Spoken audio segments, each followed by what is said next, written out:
I most certainly can, Brian. Oh my gosh. This is Good. such a Call me thrill. Stokes, by the way. That's what all my friends call me. Hey, oh, thank you so much. I am just Thrill is a, mine. a huge thrill. I'm such a fan of yours. Thank you for joining me this morning. Thanks so much. Thanks for covering this and talking about us as well and spreading the Oh, word. absolutely. I watch it every year. I haven't missed it. And probably in the last decade, it's 20 years of Christmas with the Tabernacle Choir on PBS December 13th and BYU TV December 16th. This is the 20th anniversary celebration. What is your history with the choir?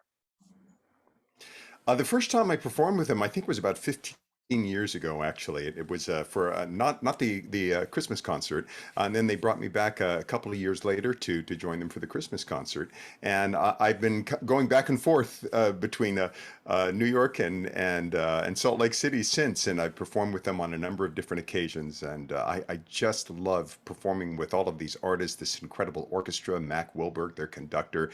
It's always one of the highlights of my year when I get to get out there and perform for everybody, And one of your with duties everybody. is you're the guest narrator. What are the duties of the guest narrator? Well, it was interesting this time. What's special about this show is usually on when it's aired on PBS or BYU TV, it's an hour show. This year it's 2 hours.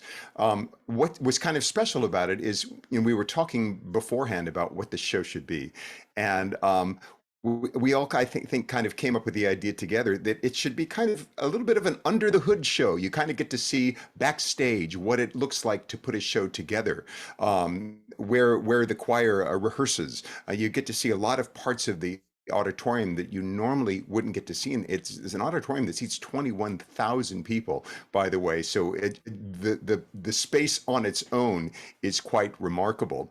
And then on top of that, you get to see these 20 years of it's like a highlight reel of the last 20 years of all of these special performers, from theater, from opera, from pop music. Audra McDonald, Kristen Chenoweth, Gladys Knight, Natalie Cole, narrators like Walter Cronkite, Tom Brokaw, the Muppets, Ed Herman, Renee Fleming and Bryn Terfel from opera. You get to see a little bit of everything. So it's a really, really special show and a great way, I think, to deal with this this performance that we were giving to, basically, that I was giving to an empty theater. I was going to say, how did the pandemic affect the broadcast?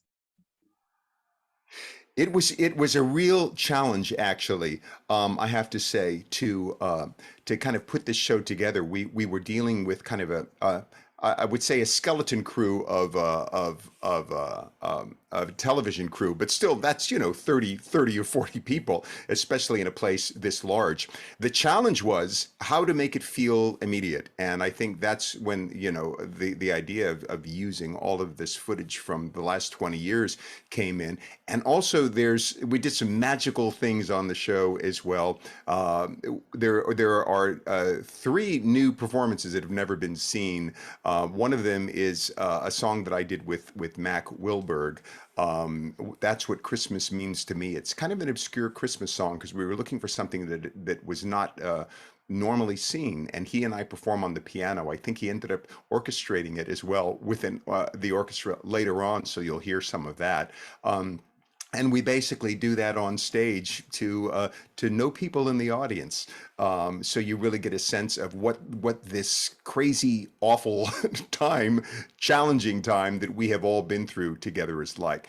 What's special to me about this particular program is this kind of magical marriage of technology, as well. One of the things that we do is, toward the end of the show, is a number called Infant Holy, Infant Lowly. It was the first time we were actually able to gather some of the members of the orchestra together, who were all socially distanced, that were playing. It was the first time that they had seen each other since the pandemic started. And then through the magic of editing, all of the choir members recorded themselves at their homes, singing on this song, and then this editor assembled probably about 400 different layers in a really magical sequence to bring everybody together again for the first time.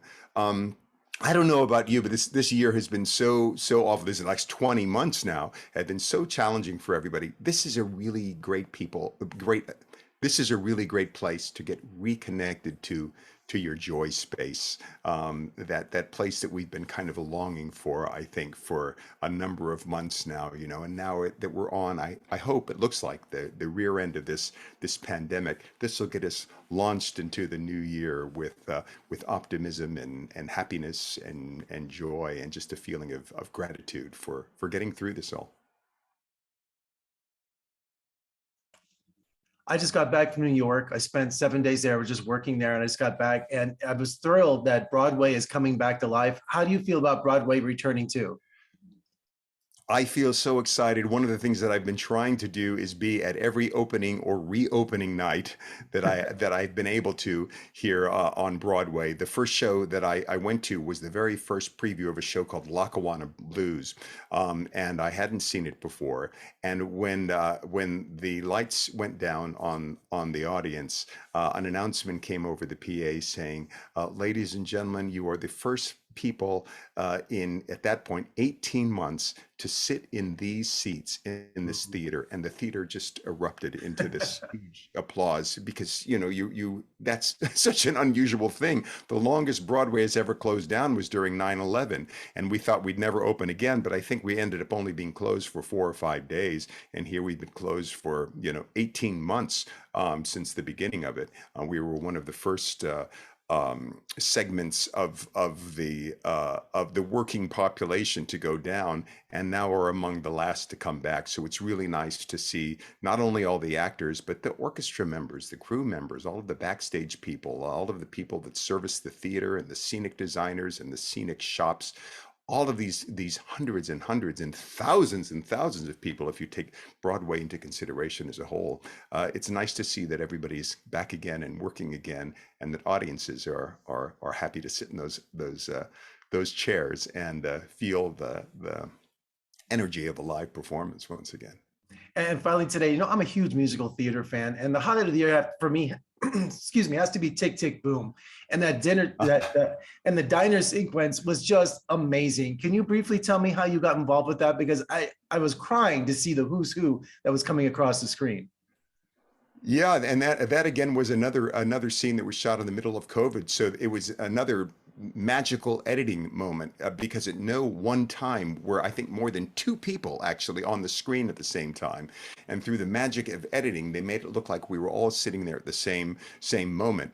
What was kind of fun about it was the first time that we had seen each other as well. Like I was talking about the orchestra for the concert gathering. This was the first time that many of us had gotten to see each other in 3 dimensions, in real life, and be in a room and make music together and make our art together, and all of us are friends. Broadway is a very small community, so it was a joyous thing to be a part of, and I'm glad that Lynn called me to be a part of this. All of us are. I mean, I think we all jumped at the chance, and I think the movie is just spectacular. And as a directorial debut for Lynn, I think he really did a spectacular job of it, and really captures the joy, the angst, the pain, the delight, all of those things that go into trying to put on a Broadway show in one movie. Well, thank you so much for joining today. This has been a total thrill. And what I go to when I'm feeling sad or depressed, I always go to your recording of Some Enchanted Evening, that live reading of South Pacific with Reba McEntire. That is just my favorite performance of yours, of that song. So I just want to say thank you so much for that incredible moment. You are welcome. Thank you for loving the theater, and I to wish all of your viewers just joy and happiness, and whatever way they celebrate Kwanzaa, Christmas, Hanukkah, this holiday. And I hope everybody, we all get back together and get reconnected to our joy space. Promise me we'll talk again soon. I'd love that. Thank you. Take care. Thank you.